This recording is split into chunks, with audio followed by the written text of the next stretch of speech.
اللہ تعالیٰ نے رمضان میں زوجہ کے قریب جانے سے صحابہ کو منع کیا تھا. بڑا دلچسپ واقعہ ہے. رمضان کی راتوں میں بھی زوجہ کے قریب جانے سے منع کیا تھا. ایک صحابی تھے، وہ رات میں کہیں چلے گئے. اب بڑے پریشان ہوئے، رسول اللہ صلی اللہ علیہ وسلم کے پاس آئے، عرض کیا یا رسول اللہ مجھ سے غلطی ہوئی، رمضان کی رات میں نے اپنی زوجہ کے قریب چلا. آپ نے فرمایا کیوں؟ وہ بڑا دلچسپ واقعہ ہے، بظاہر تھوڑا حیا کے خلاف بھی ہے لیکن اتنا بھی نہیں ہے.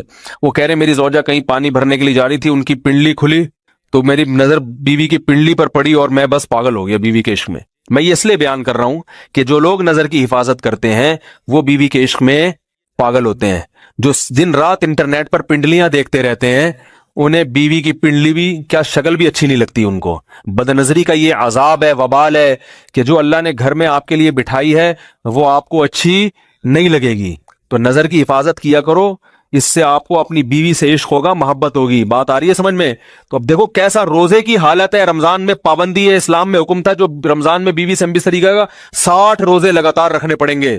کتنا بڑا جرم، لیکن صحابی سے برداشت نہیں ہوا. صرف زوجہ کے پاؤں پہ نظر پڑی ہے تو وہ کیسے بیوی سے محبت کرتے ہوں گے اور وہ بیوی کے بغیر رہ سکتے ہوں گے.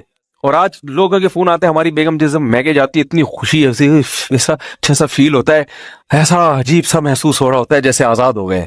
تو میں کہتا ہوں ظاہر ہے اب تمہیں موقع مل گیا کنڈی لگانے کا، ٹھیک ہے نا، اور آنکھ مٹکے کرنے کا، تو خوش تو ہوگے.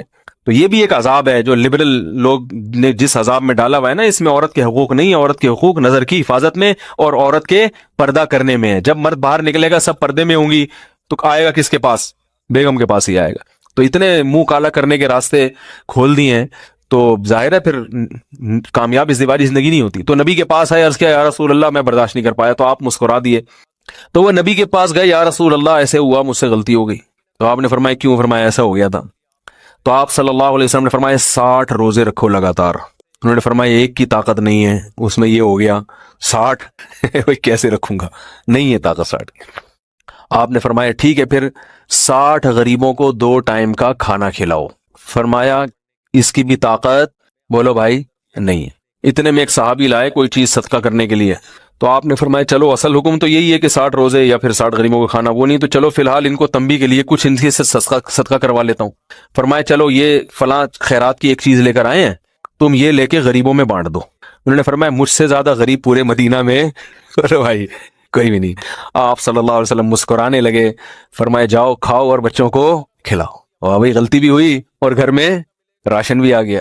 تو اس کے بعد قرآن کی آیت نازل ہوئی کہ احل لکم لیلۃ الصیام الرفث الی نسائکم ہن لباس لکم وانتم لباس لہن علم اللہ انکم کنتم تختانون انفسکم فتاب علیکم وعفى عنکم فالآن باشروہن وابتغوا ما کتب اللہ لکم. فرمایا اللہ کو پتہ ہے کہ تم اس حکم پر عمل نہیں کر سکتے، لہٰذا رمضان کی راتوں میں تمہیں اپنی بیوی کے پاس جانے کی اجازت ہے، لہذا ان کے پاس جایا کرو اور اس اولاد کو تلاش کرو جو اللہ نے تمہارے مقدر میں لکھ دی ہے. قرآن جہاں بھی بیوی سے ریلیشن قائم کرنے کی بات کرتا ہے اولاد کا ذکر لازمی کرتا ہے، یعنی تلاش کرو اس اولاد کو جو اللہ نے تمہارے لیے لکھ دی ہے. ما کتب اللہ لکم، ما کتب اللہ علیکم نہیں ہے.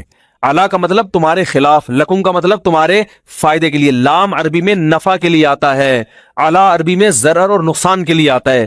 فرمایا یہ نہیں کہ اس اولاد کو تلاش کرو جو بطور پینلٹی کے اللہ نے تمہارے متھے لگا دی ہے، جو اللہ نے تمہارے فائدے کے لیے لکھ دی ہے. اس سے پتہ چلتا ہے اسلام اولاد کی کثرت پہ کس قدر حریص ہے. بات آ رہی ہے اور بھی اس بارے میں آیتیں ہیں قرآن مجید کی، مگر میں اب زیادہ تفصیل میں نہیں جاؤں گا. کچھ آیتیں رہ گئی ہیں، کچھ احادیث رہ گئی ہیں، تو وہ انشاءاللہ پھر اگلے